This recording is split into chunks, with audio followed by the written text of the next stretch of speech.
¿Es posible que se contaminen con los controles que se exigen a nivel internacional, muestras en el deporte?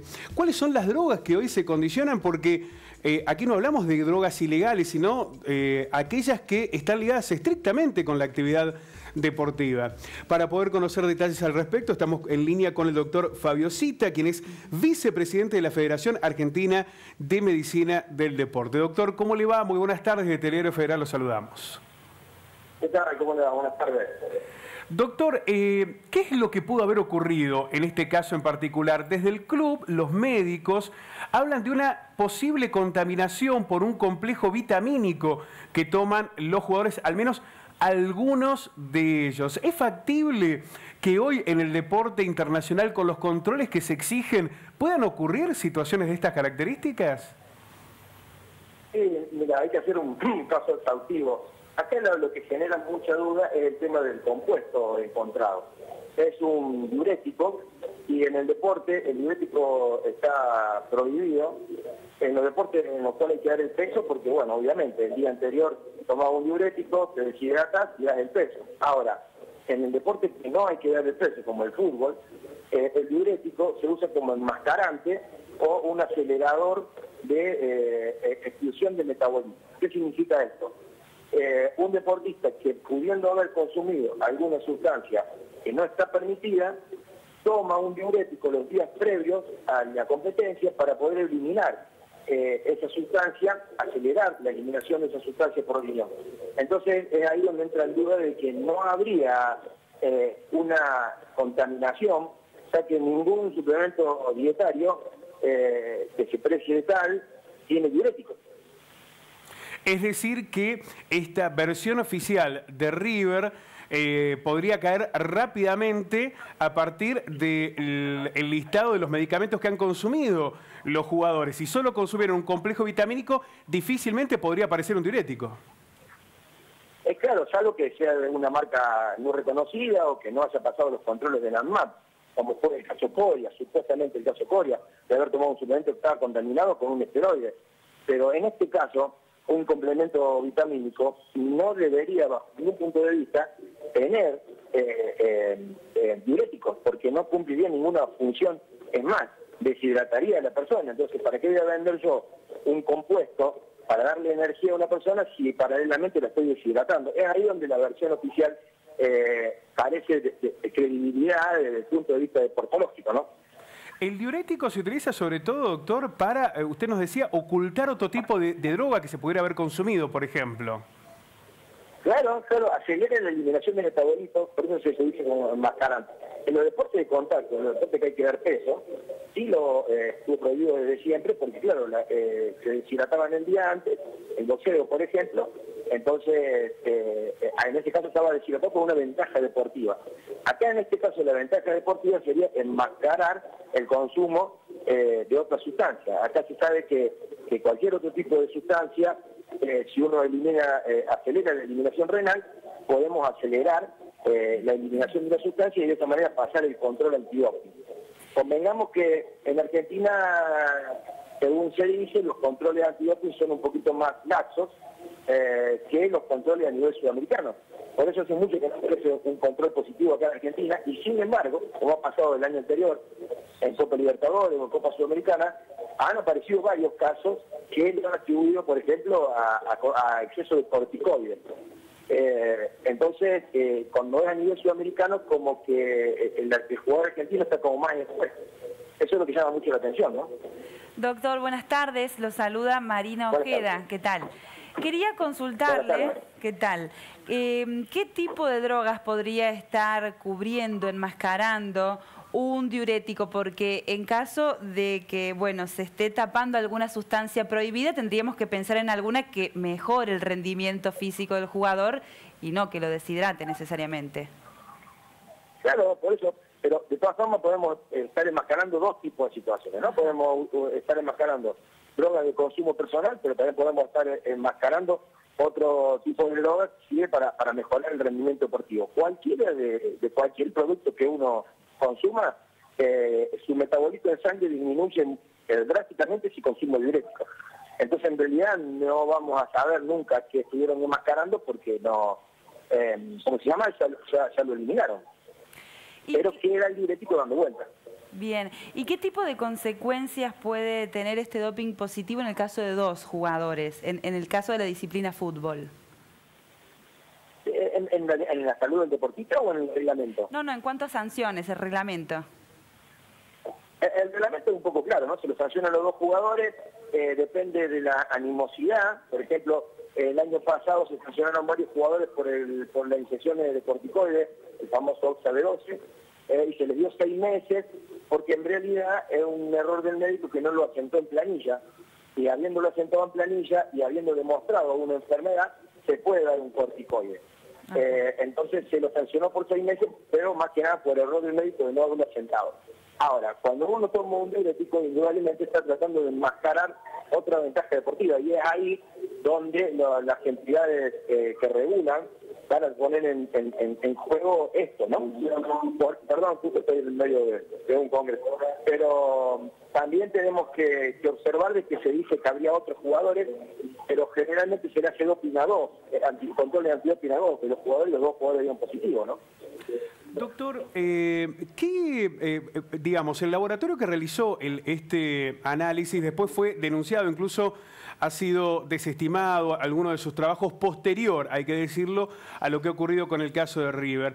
¿Qué grado de credibilidad tienen hoy este tipo de laboratorios? ¿Es posible algún grado de intervención, de manipulación, de accionar político? En algún momento se hablaba hasta que eran más los jugadores de River afectados, después se redujo a solamente 2. ¿Son creíbles, son independientes a lo que puede ser el interés deportivo este tipo de laboratorios? No deberían. De hecho se hace una muestra y una contramuestra. La contramuestra ya está camino a Alemania, a otro laboratorio de Alemania, y el proceso de adquisición de la muestra es un proceso estandarizado, donde hay en juego, donde se toman las muestras que tienen en juego un montón de derechos del deportista, como es el derecho a que haya testigos, a que la muestra solamente la manipulen ellos, a que no haya ningún tipo de contaminación en la toma de muestras. A partir de ahí la muestra está sellada firmada por el médico, por el jugador y creo que por un dirigente también, y así como está, llega al laboratorio. Por eso se va a una contramuestra, pero si estamos dudando, es muy fácil dudar del que da el resultado. Entonces se pone en prejuicio al que da el resultado. De todas formas, la contramuestra está camino a Alemania, el laboratorio más importante que hay en el mundo.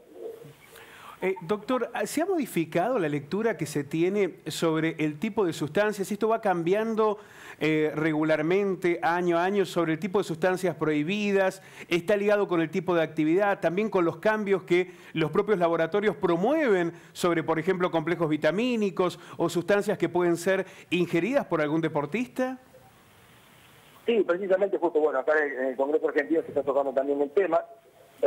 Convengamos que con el avance de la farmacología deportiva, también hay un avance de la contraposición, que es la bioquímica deportiva que lucha contra los avances del doping, ¿no?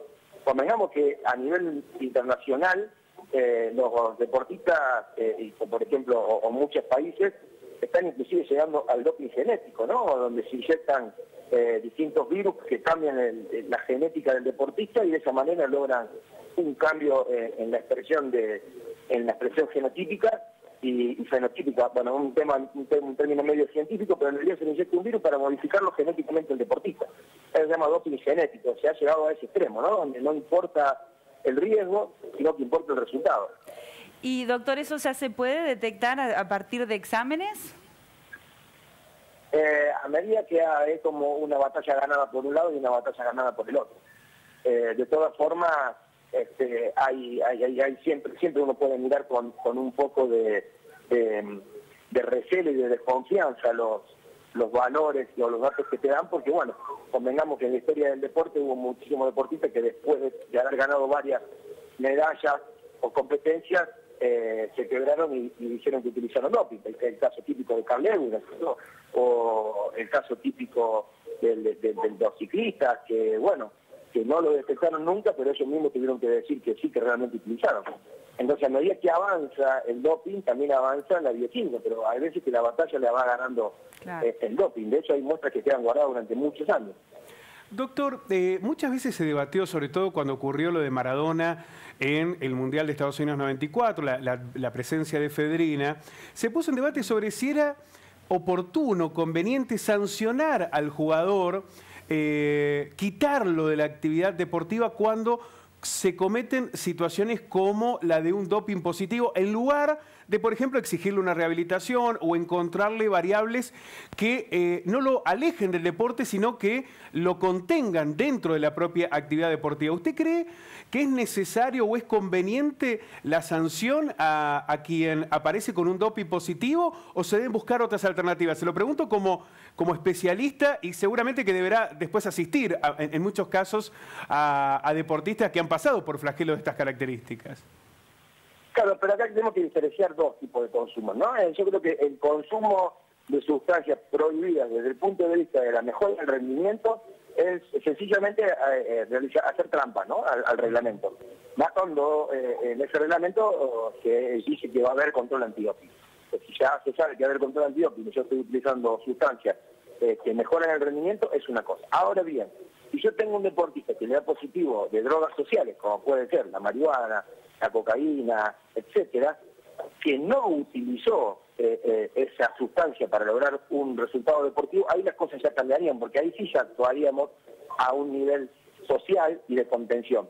Ahora, si tomó, como en el caso de Maradona, que para mejorar su rendimiento tomó efedrina, bueno, nada, en esa competencia estaba prohibido, él utilizó una sustancia prohibida y bueno, está bien que así suceda. Ahora, cuando le dio positivo de cocaína, ya eso es otra cosa, porque en realidad es una droga que no buscó, bajo ningún punto de vista, lograr un beneficio, sino todo lo contrario, ¿no?